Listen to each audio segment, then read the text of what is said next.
Welcome to another session on assessment in counseling part 2.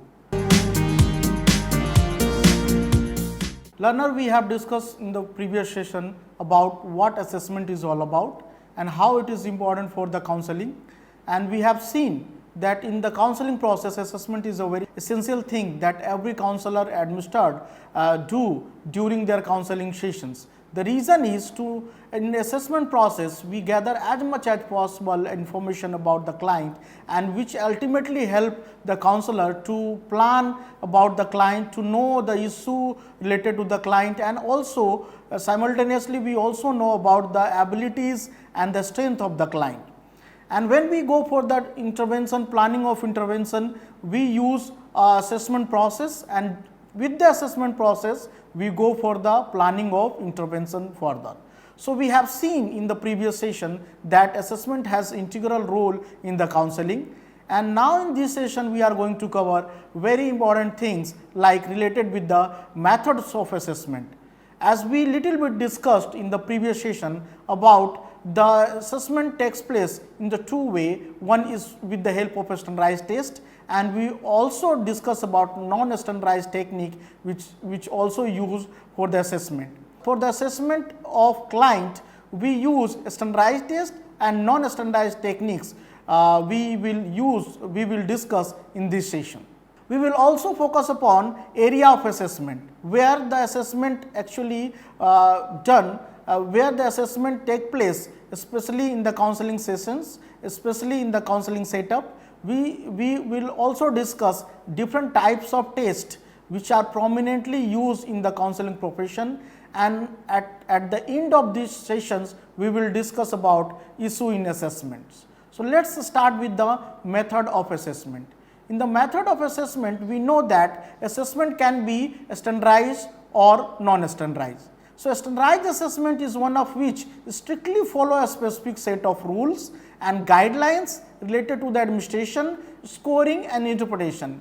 Whereas, since the rules are consistently follow, we can compare the result obtained by an individual with his own performance in subsequent time as well as with the others who take the same test. So, for a standardization process, with the standardization process, we can easily objectively identify the person's behavior, and we can easily compare with the person's own behavior as well as with the others. So, standardized tests such as intelligence test, achievement test, aptitude test and personality test are very common, and these tests we consider as a standardized test. Why it comes under the standardized test, we will discuss more about it in the just after few discussions.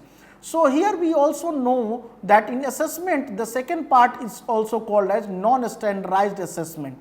In non-standardized assessment method, we do not adhere the strict set of rule, although there is certain rules, but there is no strict rule that we follow or guideline that we follow while gathering the information from the client and interpreting them. For example, clinical interview, observation and something that we do in the counseling sessions during the assessment, but we do not follow the strict rule, as we can see which we bound to follow with the standardized tools. So, when we talk about a standardized test, how do we know that the test is standardized? So, a psychological test, and simply the test, is defined as an essential and objective and standardized measure of a sample of behavior. So, when we talk about the psychological test, is simply defined as essentially an objective and standardized measure of a sample of behavior.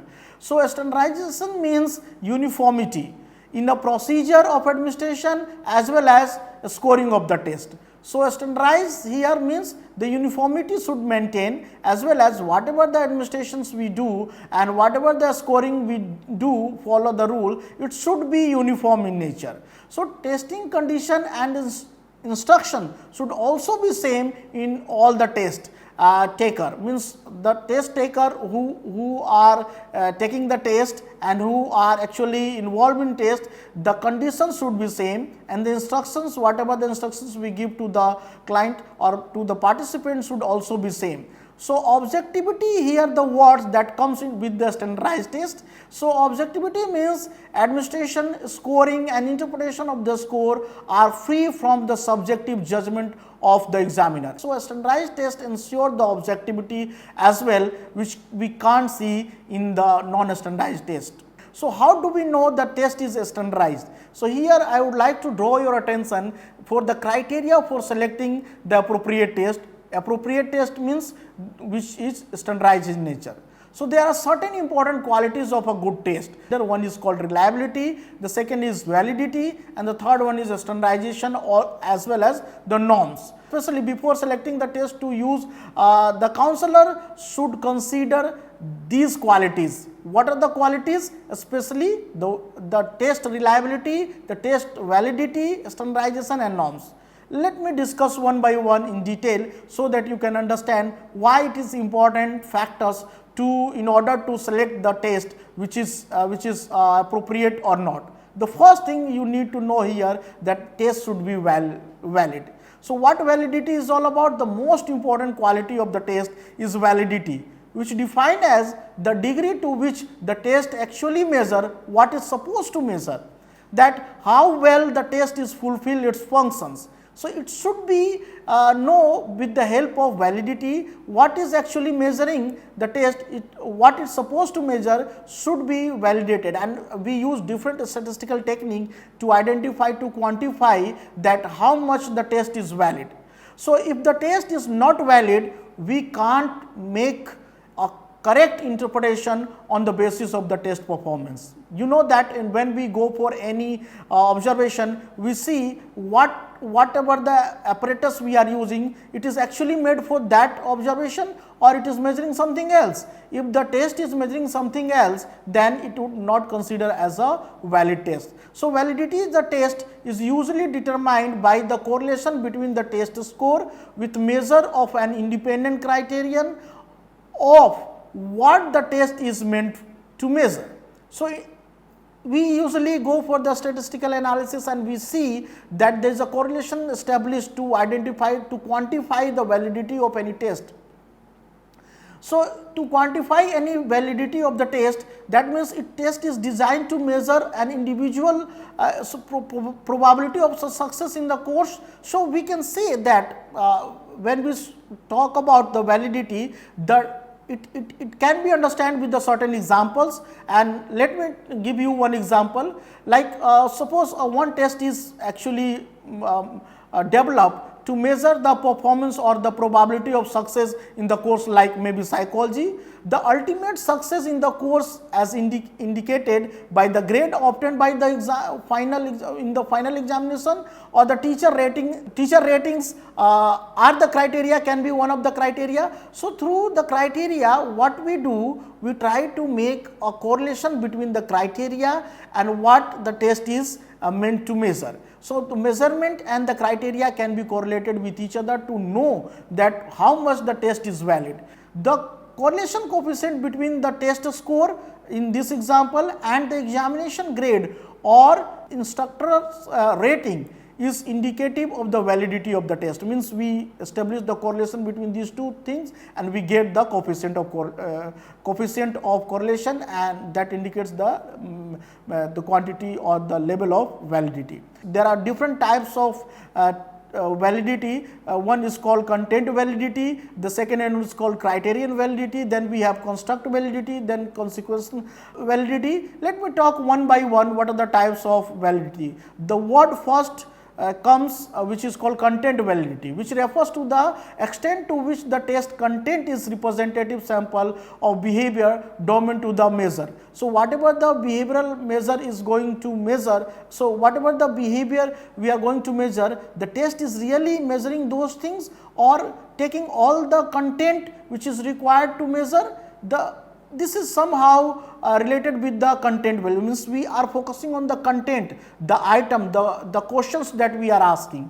Similarly, sometimes we interchangeably use with the face validity, although the face validity is different from the content validity. So, face validity is the type also comes under the content only, which actually concerned with the what is what it appears to measure and whether the test looks valid for the test user or not. In the first glance, we try to see that the content of the test is perfect or not. In the criterion validity, we basically try to correlate between these two things, like in the present performance, and we try to make a prediction about the future. If the future and present, whatever the score has been done by score got by any individual in the particular test, and what the test is predicting, if both score are highly associated, then the test would be considered highly, what we say, criterion validity.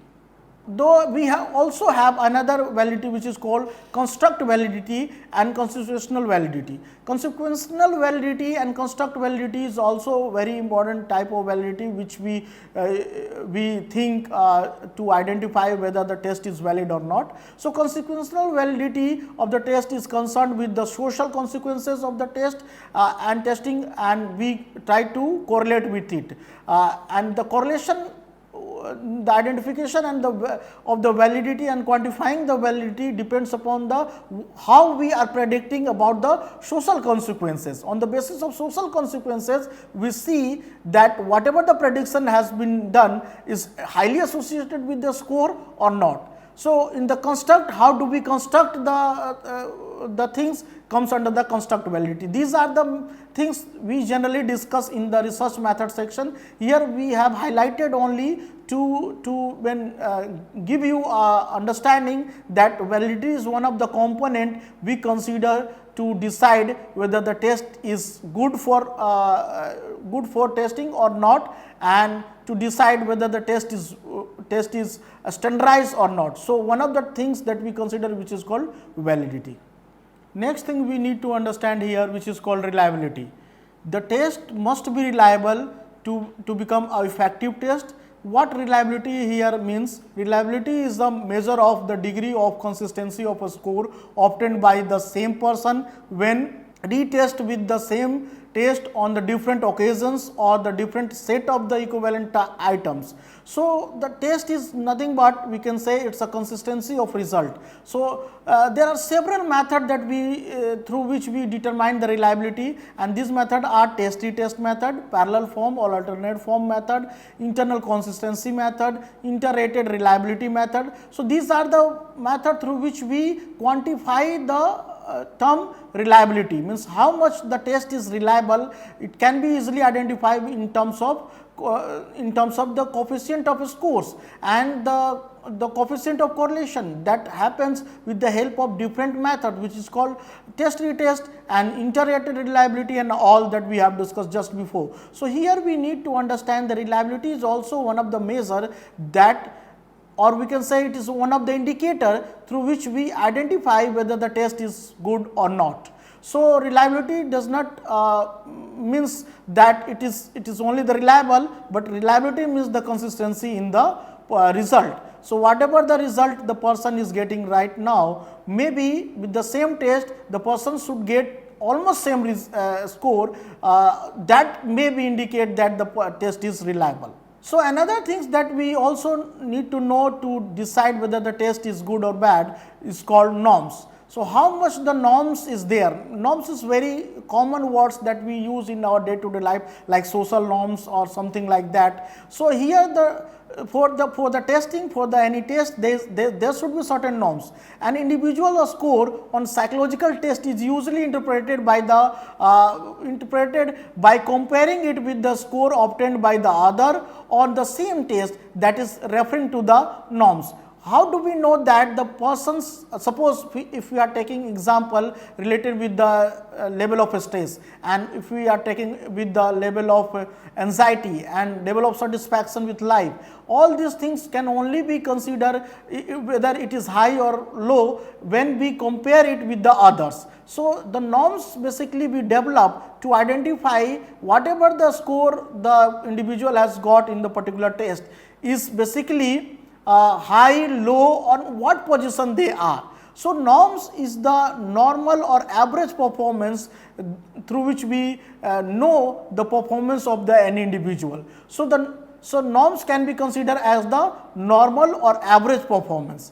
So, establishment of norms is an important step in the process of standardization of test. So, whenever we go for the standardization of test, we totally devote or we mostly devote to the establish on norms of the test, and with the help of norms of the test we go for the interpretation of the scores and we decide whether the score is good, bad or high, low and so on. So, norms are prepared by administrating the test to a large representative sample of a persons for whom it is made.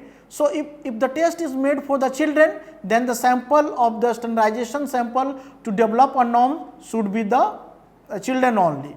The sample which was used in the establishment of the norms is known as standardized sample. So, the sample should be there, and the samples only can be considered for the standardization who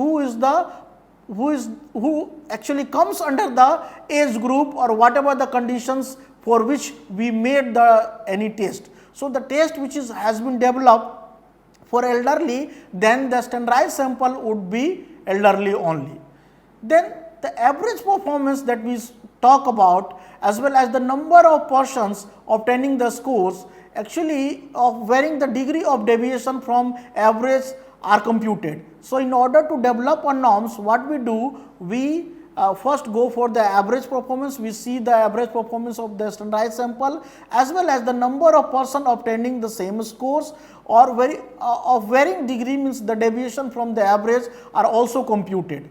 So, the particular individual performance can be interpreted as an average, above or below average by comparing it with the norms. So, development of norms, actual score, there are two things that we consider in the development of norms. One is called actual score and another one is called the score which comes with the help of standardized score. So, there are two norms we usually discuss. One is called developmental norms and another one is called within group norms. So, in the development norms, we usually take actual score like mental age can be the development norms of intelligence, whereas within group norms can be the percentile norms, can be a STAIN norms, STAIN, STAIN score, percentile score. All these scores are the scores through which we compare within the group where is the positions, whatever the scores individual got, whether they are falling under the high percentile or which is below in the range. So, it can be ordered in such a way so that it can be identified easily. So, we have just discussed about standardization of test, means how do we decide that the test is standardized on the basis of three things, of their validity scores, about their reliability scores and the norms which has been developed properly or not. So, counselor also use non-standardized technique for assessment process, and we discuss in the non-standardized technique there are certain things comes together. One is called observation, the second one is interview, then we have a diary or maybe daily schedule writings or maybe computer assist online testing. All these are the non-standardized techniques. So, counselor often use several methods to get qualitative information as well. In the quantitative, whenever they try to identify quantitatively, they use a standardized test. But for the qualitative information, they usually go, means the counselor usually go for non-standardized technique. So, these methods are also which we generally, why we say it is non-standardized method, because there is no uniformity in administration as well as a scoring process. So, let me talk about one by one. Observation is a very common thing that we usually see, that we go for the observation. It can be participate observation, it can be non-participate observation. In the participate observation, generally done in the natural setting, but non-participate observation carried out in the counseling setting, where the observation involves, means when we talk about observation basically involves noticing and recording the behavior without formal manipulation of the event. When we observe a person who is going through any park, in the road or anywhere, we are basically observing that behavior without any manipulation. So, but in the another kind of observation we also use assessment that we use to gather the information about the client, which is called interview. So, what interview is all about, it is also very common word, but let me discuss in context of this setting. But the interview involves a direct verbal interactions between the interviewer and the interviewee. The actually former probing to obtain the information about the letter, means what actually client is thinking about. So there is a question that the usually interviewer asks to the interviewee to give a response accordingly. So in interview we also have a different types like a structured interview, non-structured interview, semi-structured interview. So with this, basically the counselor, if using these methods like interview, then they try to gather as much as maximum information in a qualitative form to probing certain questions, or maybe to asking certain questions, and interview try to answer those questions, and on the basis of that the information we gather. There are another non-standardized method we have, which usually we refer, which is called diary writing. So through diary writing, through the diary writing material, the counselor also try to know more about the client. So whatever the information the client write in their diary, in the daily routine, in the daily schedule, or whatever they write, whatever the things comes in their mind, usually this kind of practices done by various individuals in their life, and they write whatever they are going through and whatever the positive, negative and everything in the diary. And another non-standardized techniques we usually consider, which is called computer assist online testing. There are certain online testing now in these days in a COVID time, very popular day by day, but there is no standardized method, because the reason is that the counselor only give the direction to the client or those who are taking test. They usually guide to the participants, but there is no as such control over there, there is no uniformity is there. Therefore, we consider computer assist online testing as a non-standardized testing. Let us talk about the area of assessment which are now very popular, and which type of tests are very popular among the counselor. So when we talk about different tests which are prominent or frequently used by the counselor in their assessment process, these tests are related with the intelligence, aptitude, interest, personality, achievements, and some are neuropsychological tests are also very frequently used now in these days. Let me give you a brief glance that in certain domain of the behavior, what are the tests we have, popular scales test we have. For the intelligence, we know that we have a Stanford Binet intelligence test, which was developed in 1916 year, and we have Wechsler intelligence test for the children, for adult, and so on. There is another test which is very popular for intelligence, which is called Bhatia battery test for intelligence, which is also very prominent and frequently used by the counselor. So for aptitude, we have Thurston examination in clerical work. As you know that the aptitude can be the different domains like clerical aptitude, mechanical aptitude, musical aptitude, dance aptitude, and various things. For each aptitude, we have a different test. So as I discussed about the Thurston examination in the clerical work, Minnesota paper form board test, then we have Jensen's corner wiggly block test, then we have different aptitude of Sharma's mechanical aptitude test, then the test and batteries, then general clerical aptitude test, graphic art test, musical aptitude test, and so on. So for interest, we have a different strong vocational interest test, and for Minnesota vocational interest test and inventory we also have. For the personality, we have Minnesota multiphasic personality inventory test, then we have 16 PF, then we have Neo PIR, we have, which is very popular, Neo personality inventory, which is very popular. Then Myers-Briggs type indicator is also very popular personality test. For achievement test, we have a Stanford achievement test, which is very common. Then for neuropsychological test, we have Bender and Gestalt test, Luria, Nebraska neuropsychological test, batteries we have, PGI battery we have for the brain dysfunctions, and many more. So, these things are that I have discussed are the commonly practiced tests that we use in the counseling session. Apart from it, we have a good number, huge number of psychological tests which are standardized in nature, as well as we are frequently used in the counseling session, counseling setup to assess the person's personality, intelligence, aptitude, and so on about the client. So, with this I would like to summarize this session, that in this session we discuss about a standardized, non-standardized method of assessment. In a standardized assessment, we basically talk about the test which is standardized in nature, and how do we decide that the test is standardized in nature. There are three things that we generally consider. One is reliability of the test, validity of the test, and how effectively norms has been developed. For non-standardized, we have a different method, which usually we go for the collection of the data in the qualitative form, like we have observation, like we have interview, then we have diary information, and so on. So, with this the counselor try to collect information with the help of a standardized method and non-standardized method to know about the client more and more about it, and to accordingly to make intervention plan to make a counseling more effective. With this, I would like to thank you and hope you have understand lots of things related with the assessment in counseling and related terminology, related terms and all.